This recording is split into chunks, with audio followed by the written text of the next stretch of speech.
Welcome to the Witcher Lorecast, the show that explores the vast lore behind the Witcher games, show, and books. Witchers, welcome to the Witcher Lorecast. This is your host, Tom, or Robots, and I'm here with my good buddy Toasticle. Toasty, welcome to Kaedwen, the largest of the Northern Kingdoms. I'm not a fan of that one. We're going to knock that one off right now. No, you're going to knock off the Toasticle? Nope, I don't want it. It's like Icicle. Because it's the also Northern like something else. Kingdoms. It's a lot more similar to a certain other something. It's cold. I'm not going with it. It's cold. When it's cold out, then you get Toasticles hanging down from things. That's what you get. No. This will be the only podcast that one happens on. It happened on the last podcast, but you were very busy with other things and you didn't notice because I snuck it in twice. But anyway, welcome back, everybody. You snuck in the Toasticle? I did. We're going to get the explicit rating right off the jump, and we're not even saying anything bad. That's the problem. Yeah, it's already there. The E already exists and hasn't even been uploaded yet. It's terrible. Yeah, we'll get there. We'll get there anyway. Welcome back, everybody. We're talking about the largest of the Northern Kingdoms, Kaedwen, because we're branching out into continental history of the different kingdoms of the continent. I said continent twice there. Toasty, why are we talking about continental history? This sounds like a history class. We were talking about like monsters and stuff. We were talking about like, the show, killing things, witchers, mutations, badass stuff, sorceresses, love interests, the stuff that gets your Toasticles all in a bunch. But now we're talking about like continental history of kingdoms. I mean, this is important stuff too, but I will have you know that the nation, the kingdom of Kaedwen has all of that, in there. Wow. So we're not even missing out. Okay. Wow. Okay. I mean, you sold me. I'm sold. Sold? Okay. I'm sold. That was all you needed to say was like all of those things are now in this and I'm ready for adventure. Yeah. So let's go ahead and hop in and start with the history of Kaedwen. Kaedwen is the youngest of the northern countries, established about 200 years prior, when the humans pushed the elves back into the Blue Mountains and settled in their land. Prior to the events of like the Witcher stories or games? Current timeline, Witcher 3. Witcher 3 game. So like the most recent part of the timeline that we have. Yeah, effectively. Because the stuff that I saw led up all the way to 1272, which is like The Witcher 3. Right. And for people who haven't played the games, the Witcher games happen after the stories from the books. And the stories from the books happen similarly to the television series universe, although those two universes are kind of different in their events. They're roughly on the same timeline. It's pretty timey-wimey, so you kind of got to assume. So, that's an about 200 years prior to The Witcher 3. And it's for this reason that Kaedwen is still subject to like raids from the Scoia'tael, to which Scoia'tael being the Elven resistance group. Yes, the squirrels. The squirrels. Which, their retaliation method is just awful because they retaliate to Scoia'tael raids by just like killing elves and dwarves that live in their city. And it's like, wow, okay, sure. It's not nice. It's not a great kingdom. Not if you're an elf or a dwarf, that's for sure. Yeah. The earliest mentioned authority of Kaedwen is King Hinsalt, because no one before that is really specifically named. So he's the first one that's actually given a name. He is the heir to the dynasty of the Unicorn, or the Vidukings. Also an interesting name. There's some interesting names, which is a longtime ruling noble house of Kaedwen. So they were the ones that established Kaedwen as a kingdom. Right. So yes. they basically assumed the crown. Mm-hmm. Hinsalt is not skilled in the matters of the court. He's not a very good political leader, but he is a very effective military leader.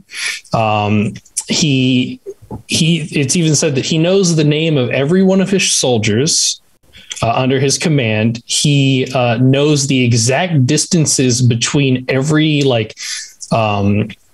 artillery.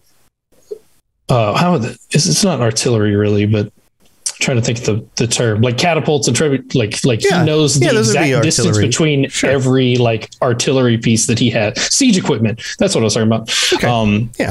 I get what you're doing. And he has some of the oddest, but most effective battle methods. One method being where he believes in trios of power. So he often sends his troops into battle in groups of 3 or multiples of 3, which most of his generals were okay, that's really weird, and this is probably not going to work. But it actually worked quite well. He's a pretty good military leader.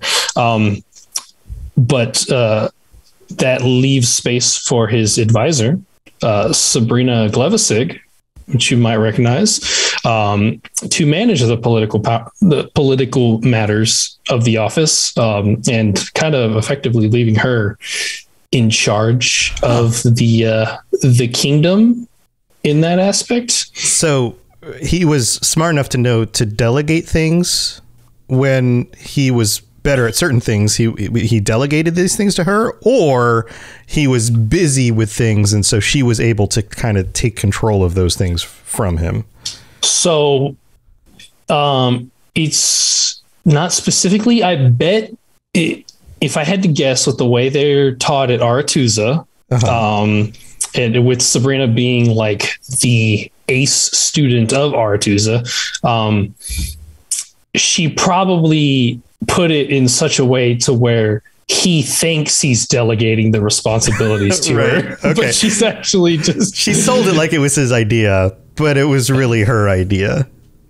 Mm-hmm. Yeah. So and you did say that he left space for her, but Ben of Temeria says he's also fat, so she might have had to squeeze by in order to get enough space.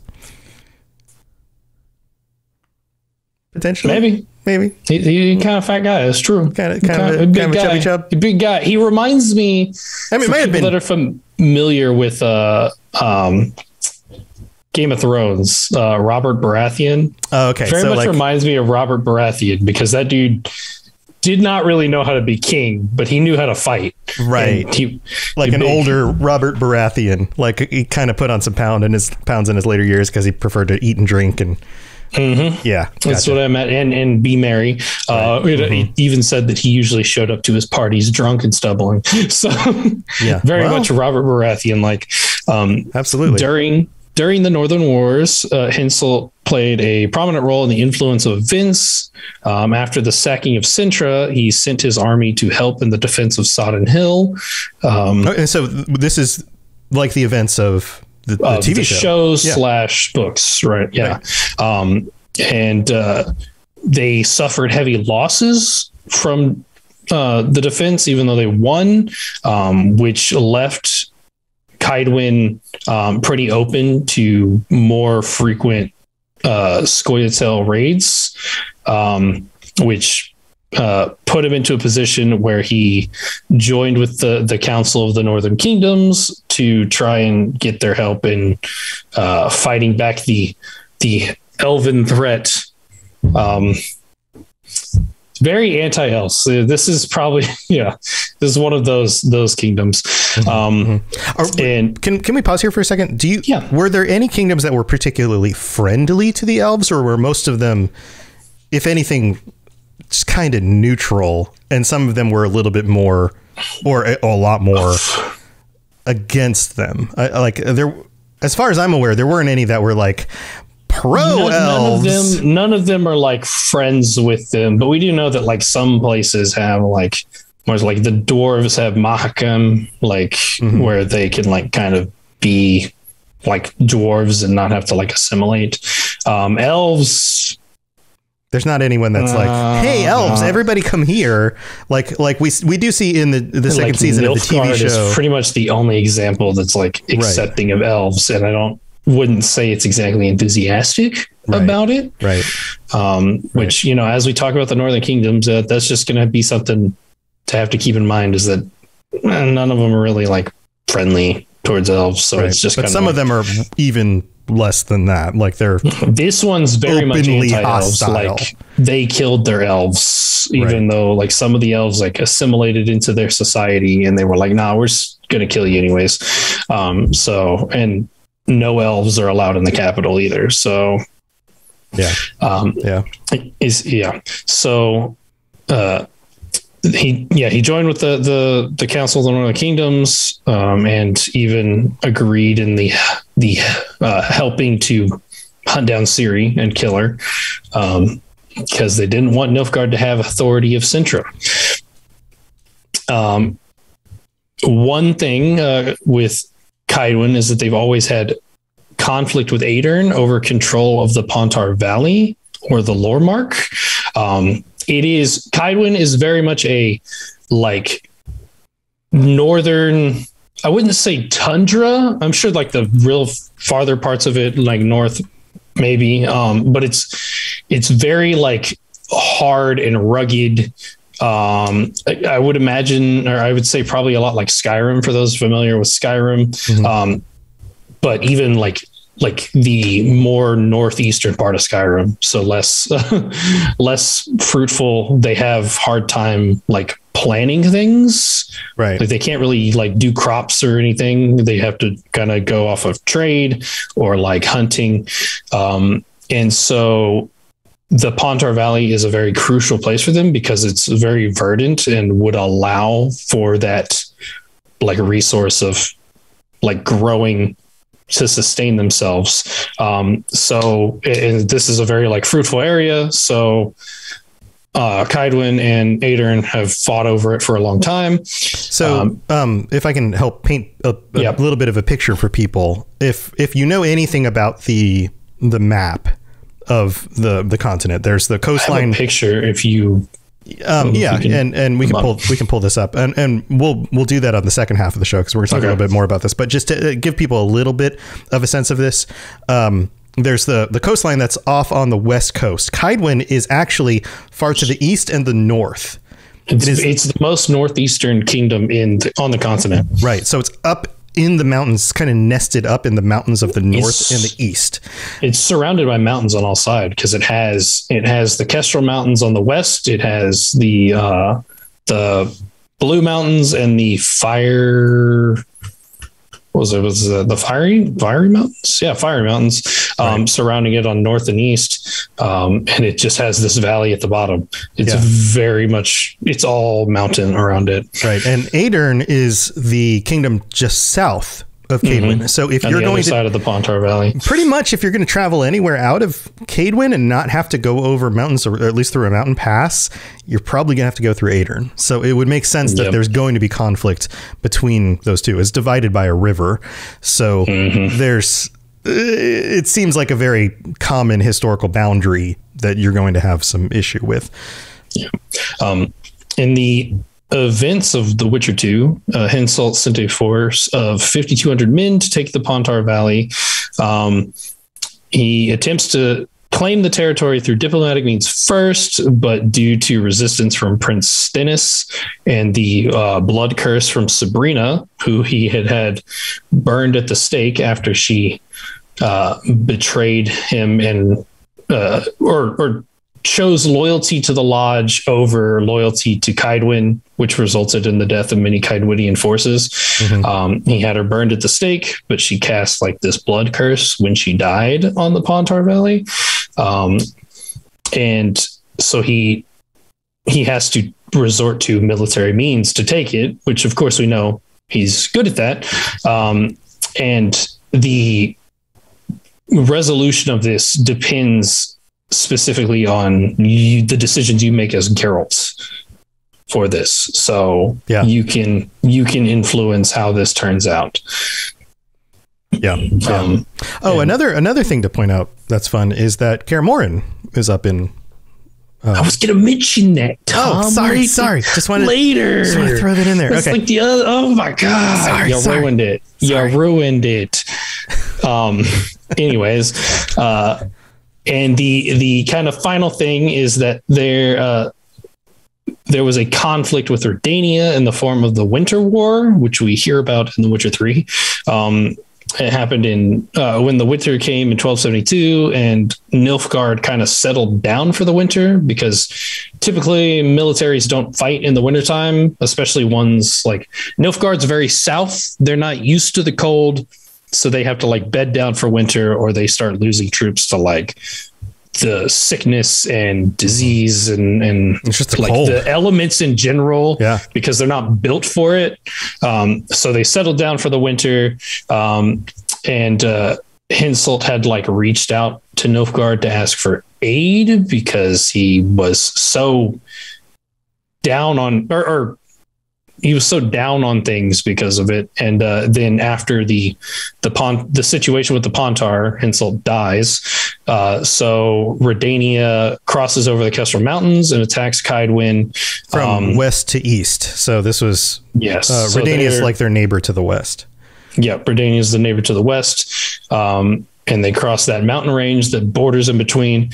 And depending on your choices here, if you either let Roach kill Hinsalt, or if you let him survive, he still dies in battle. So either Redania annexes Kaedwen before the fighting restarts, or after Hinsalt's death in battle, Radovid like basically just lays claim to all of Kaedwen, so that he can have like a united force against Nilfgaard.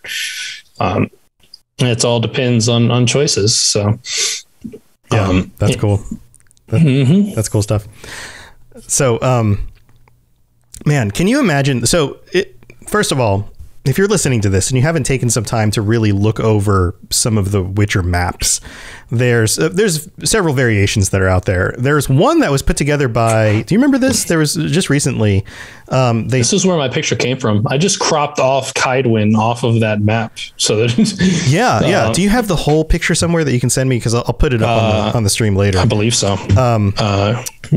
But I can probably save this, crop the image. We'll figure it out as we go on.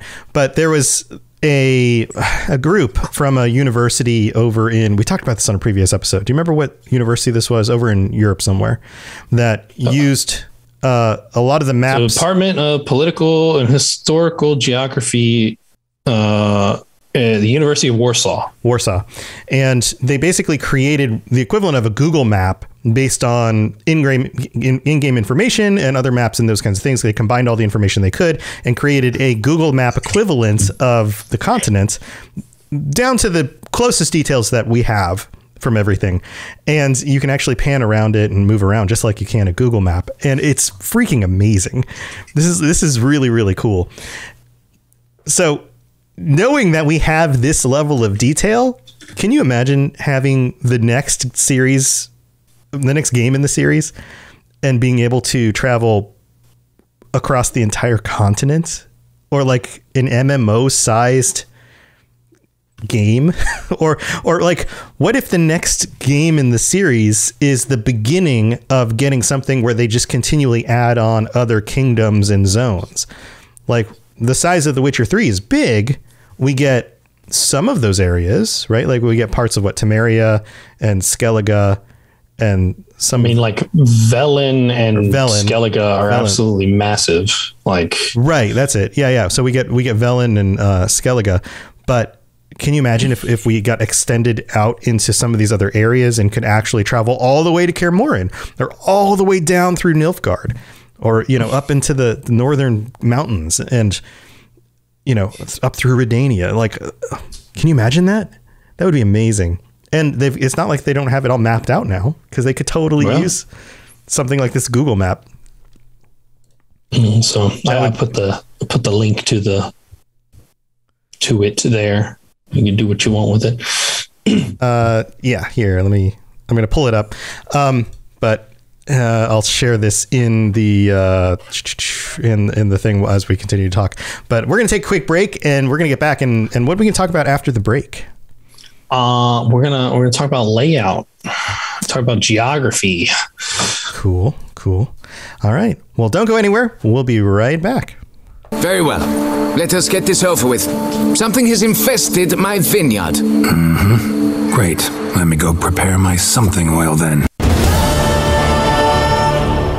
All right. Here we are in the middle of the show. This is where we get to thank our patrons. So big thanks to our tier 5 higher vampires, Ben of Temeria and Bane, the hospital guy, and all 15 of our patrons. Thank you so much for supporting the show. This is what I do full time, and this is definitely a side thing for Toasty, and it helps support both of us. And we really do appreciate the support. And if this show is helping you get through your workday, your workout, your drive to work, or running around outside with your favorite pets. That's a nice warm one. You know, sometimes you listen to a podcast while playing with your animals outside. Don't you take them for walks and listen? You think this is some kind of wholesome podcast? Yeah, Tom? man, this is a nice warm. This is a good one. This is a nice warm one. Then go to patreon.com/Witcher Lorecast, because this one's a nice one. And check out all the different tiers where you get ad-free episodes. You can join us on future episodes of the show. You get t-shirts, all sorts of good stuff. And another way to support the show would be to leave us a rating and review on Apple Podcasts. And we don't have any new ones to read out, but if you leave us a 5-star rating with some words, we will read it out on a future episode of the show. And you can leave us a 5-star rating also on Spotify. Both of those things help us rise up in the ranks when people search for podcasts. And they also make us feel really good inside, just like playing with your pets. Or our own pets. We don't play with your pets. That would be weird. Unless you invited us over and said, hey, here's my dog. Meet my dog. He's cute. But not your cats, because cats, I'm allergic to cats. I would just sneeze a lot and my eyes would get itchy. So thanks everybody for the support. Let's move on with the rest of the show. You smell of death and destiny, heroics and heartbreak. It's onion. Right, yeah. Oh, look at that. It's a browser source right in the middle of the screen, but I'm gonna switch what are that. You doing? And nope, that's not what I want. I don't want a browser source. This is terrible. I know. What are you doing? I'm trying to do window capture. That's the thing I was trying to do. Here, I'm going to put you start talking. I'm going to put the map up on the screen. I start talking? Okay. And we're going to keep this podcast moving along. I guess I can start talking. Kaedwen, as we said before, is the second largest country. It is the largest of the Northern Kingdom. It is the second largest country on the continent, next to Nilfgaard, which is the largest, of course. But unlike Nilfgaard, most of Kaedwen is rocky, mountainous, or deeply forested. The north of the country is sparsely settled by independent, spirited communities. They usually make a living off of land and fur trade and lumber. So there's not a whole lot up there. It's not that habitable. They tend to be conservative and isolationist. I think we saw those already. I think we saw those traits already. Yeah. The northern border of Kaedwen is between the northernmost peaks of the Kestrel and Blue Mountains. The harsh conditions beyond this point have so far daunted even the hardy settlers of Kaedwen. The eastern border is the Blue Mountains. The southern border is the Pontar River, and to the west are the Kestrel Mountains. So, as we said, surrounded by mountains on all sides, except for the river on the south. So, very, very kind of locked off kingdom here. The capital of Kaedwen is Ard Carrig. You probably pronounce this however you want. I'm basing it off of the audiobook, how they pronounced it. The location of which was determined when the founder of Hinsalt's line, Viduka, followed a unicorn to a rock. Oh. If he saw a unicorn, he followed it and led it to a rock, and he planted his flag there and claimed the land as Kaedwen. I mean, that's just as good a reason to claim land as any other, I guess. Yeah. Well, I mean, unicorns are rare, you know? And hence the beginning of the House of Unicorn, or the Dynasty of the Unicorn. Based off of that, the capital is just as hard as the land, with little to no ostentation. They are very simple. Like they don't like being all decorative and nice. They will mock people who visit who seem to be too ostentatious. Like if you show up in like the finest robes with like your entourage, they will mock you for it. They do not care about those kinds of things. So no fancy pants. No fancy pants. Don't leave your fancy pants at home. Bring your like regular pants. I had like a term, but I lost it as I was saying it. It was terrible. Yeah. Two Girls says poor dandelion. Yeah, they wouldn't be a fan of dandelion here. No. Ardkerrig is a fortress city with the palace situated on a bluff. It is highly defensible due to their, militant favor.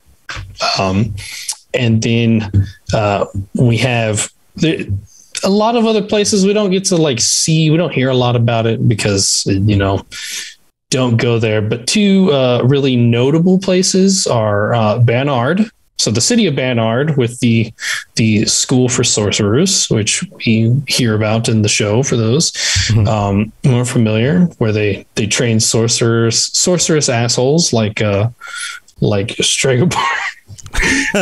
Yes. Yep. Maybe, I mean, that given the location, that's kind of starts to explain a lot of his tendencies. Like he was raised in Kaedwen, which is anti-elf, and he is very much anti-elf. Yeah. They're just kind of like raised that way. And then, of course, already ruined because Tom said it earlier. But of course, Kaer Morhen, which is situated in the region known as Hirch, which was it's like where a prehistoric sea was. That's like that's gone cool. now. Yeah, that's why Kaer Morhen is called that, because it's named after the prehistoric sea that used to be there, and like all the fossils and things that show up. So it's pretty cool. Pretty close along the Blue Mountains to the east. They're like almost off the map. So. That's freaking awesome. Yeah. Mm-hmm. Prehistoric sea. That's cool. That's really, really cool stuff. Yeah. So, Bannard. That's, man. Yeah. It makes me think about just how much thought, when writing this, that went in all the different locations and the upbringing of different people went into their personalities. Like, I wonder how much more there is behind that with each of the characters.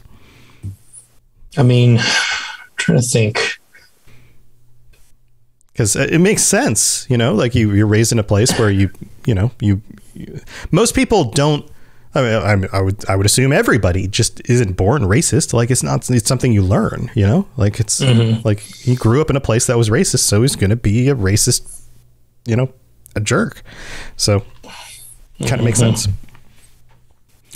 So it's, and there's other various places, landmarks and whatnot, but those were kind of the two most significant locations.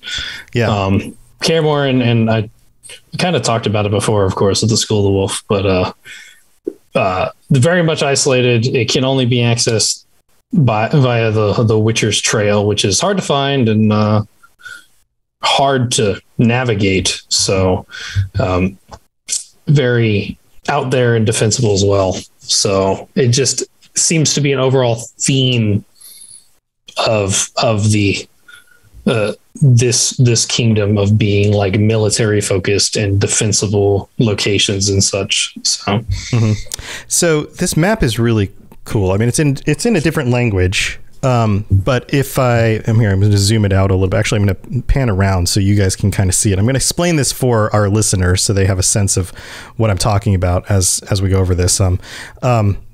But here's something I wanted to point out here. And if I can get this to scroll down to the bottom, I don't think I can on this view. I can't show you, but I can tell you the scale of this map at the bottom right here shows that the width of what I can show you on the screen of about this distance here. So from about this distance here, which isn't going to make sense to our listeners, is about 400 kilometers. This is about 400 miles. So the continent from the furthest point on the coastline all the way across from like west to east on the map is, what would you say, Toasty, is about 1,200 miles across? Roughly? Something like 400. It's hard to follow on screen. Yeah, so it's about 1,200 miles across, probably about 1,600 miles north to south. And that's the continent shown here. So that's from in the north, from the very top of Kaedwen all the way down to the Nilfgaard, like the lower parts of where we know Nilfgaard is, like the bottom of Toussaint. In fact, south of Toussaint, if you're familiar with the Witcher 3 expansion. And then if you were to go from the coastline of Sedaris, the far coastline of Sedaris, all the way from the west, all the way east to the very edge of the map, past the edge of Kaedwen and Aedirn, then that's probably about 1,200 miles. That's a lot of space. I mean, it's not the largest thing you've ever, but that's the equivalent of what, half the size of the United States? How much is the United States like across? That's the question. I'm not too familiar. So the United States from north to south or from like east to west is what, 3,000 miles, something like that? It's pretty big. I mean, this is really big. So if you were to, about 3,000 miles across. So if you were to travel diagonally from, this is going back to our season 2 discussion. If you were traveling from Sintra, which is down in this region here, Sodden down here. So Sintra's down here, right? If you're traveling diagonally from Sintra all the way up to Kaer Morhen, diagonally on this map, that's about 2,000 miles probably by horse. That would take you weeks, months. It's about 1,200. It's about 1,200. Yeah, that's a lot. This map is huge. Can you imagine playing a game with this much land in it? And now obviously you would shrink it down. Like no game is going to have that much land in it. Like even the Elder Scrolls Online, you can go to all the different realms. Like each continent, each country, I guess I should say, if you were to break them down into like regions, is the equivalent of just a few square miles. Like if you go to Skyrim's maybe 3 square miles or something. Like if you actually map it out, it's not really that big. So it would be impossible to make something like actually this. I mean, you could do it if you procedurally generated the whole thing, but it would just feel empty. There would be so much stuff, but this is gigantic in the scope of like a game. But that being said, there's a lot of stuff here if you really wanted to build something out and create a like in-game world and have a lot of different zones that felt very different and a lot of different places you could go, that kind of thing. What do you think? It would be a lot. It would be a lot. It would be a lot. Cool. I wouldn't expect that you would like make it, square mile perfect. That would be silly. But to do something on the scale of like, I don't know, Elder Scrolls Online equivalents, like a Kaedwen that was, 3 or 4 square miles big, north of an Aedirn that was 3 square miles big, and a Temeria that was 3 square miles big, and just kind of like interconnect all the zones together would be really cool. Yeah. And then just have a continuing storyline, and then you could have just like, every 2 years you could have an expansion and have more Witcher stories, and you have character and kind of build a continuing Witcher verse of games. That would be freaking great. Mm-hmm. New monsters showing up because of the new conjunction, doing crazy new things. Maybe new magic because of the new conjunction. What about that? Like new chaos, creating new I've never seen before events in the Witcher universe, affecting mages in ways that they've never been affected before, creating new things to research, or ways that the planes have melded before, and creating, in fact, new land masses and things, conjuncting with the spheres. Like what about the like they talk about in the TV show, the what are those the columns, what I'm talking about, the pillars, the monoliths. Okay. Like, were the monoliths constructed, or did they actually come through the conjunction? Were they brought through from some other place? Like, I don't know if we know that that's clear or not in the TV cinematic universe version, right? I don't think they specified. Right. They didn't tell us clearly what happened.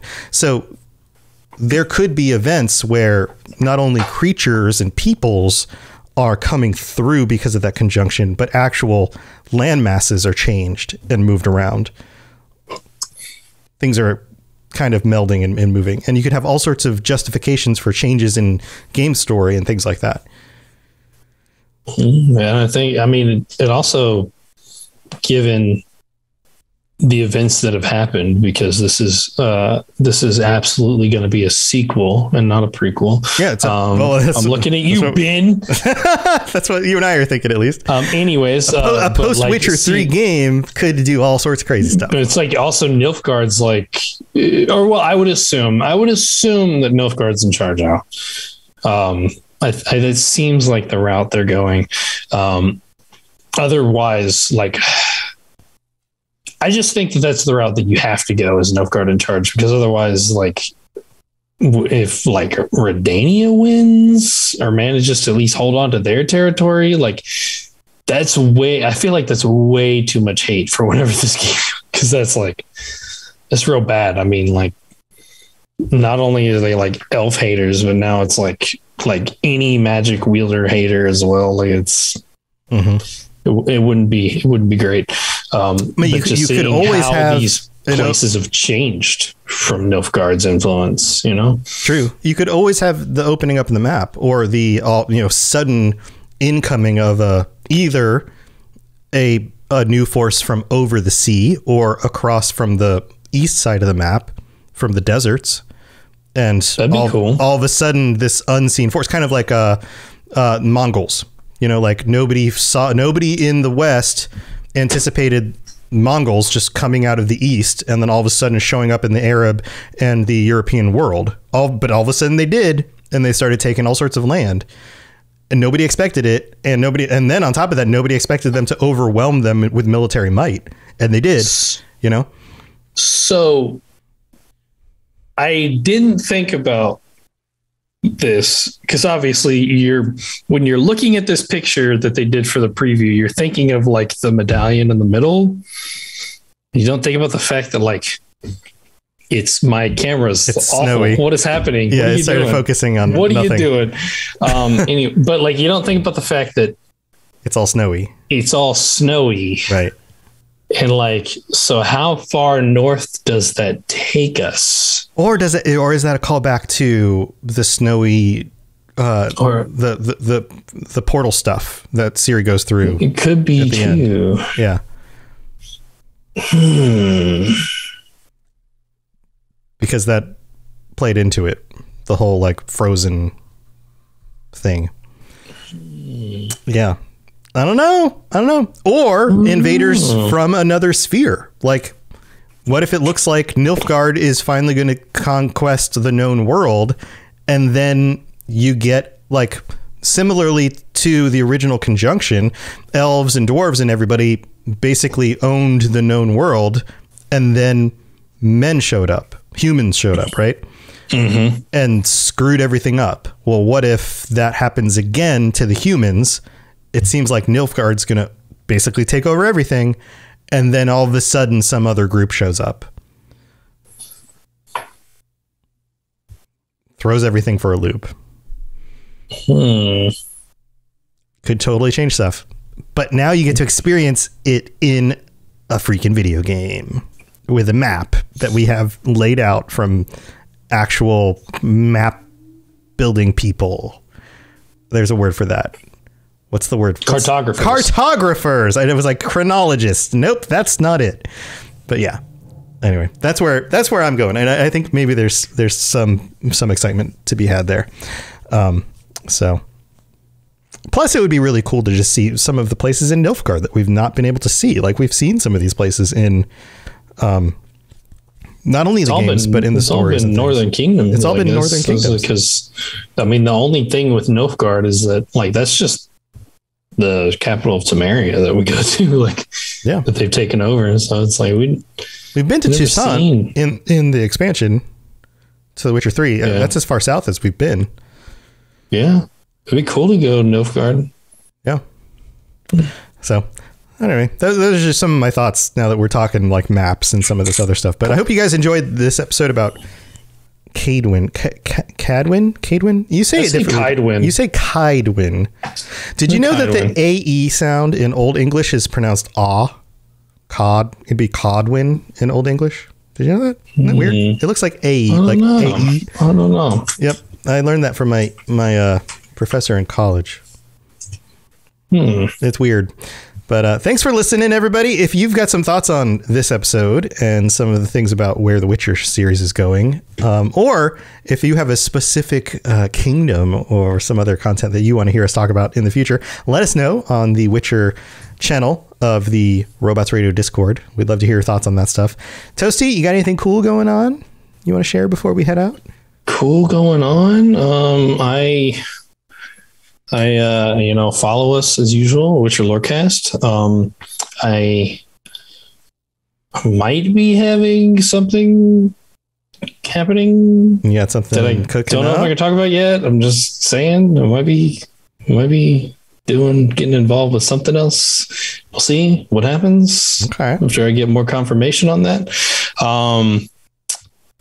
Other than that, I don't really got anything that I could think of. Okay, cool.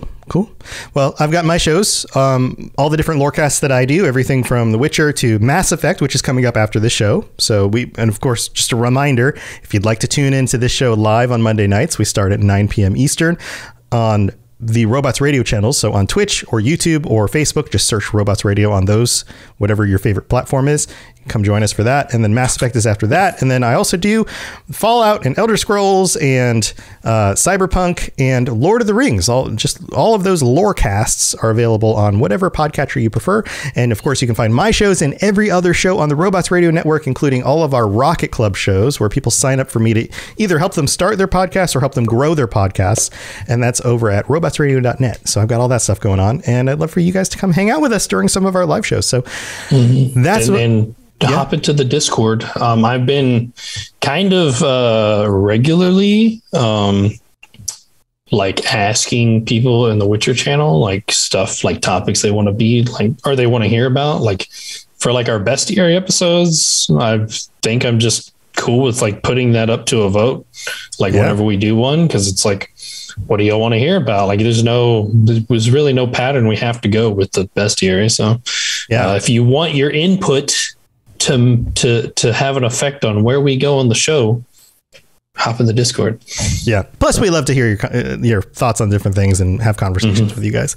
So, and there's over 2,000 people on that Discord, and people like chiming in. And they're nice people. And they're nice people. It's weird. I haven't met like any not nice people. It's because they go away because they try to not be nice, and everyone's like, what are you doing? And then they leave. Yeah, they don't stick around. It's amazing. Pretty much. It's amazing because they don't get the reaction that they want.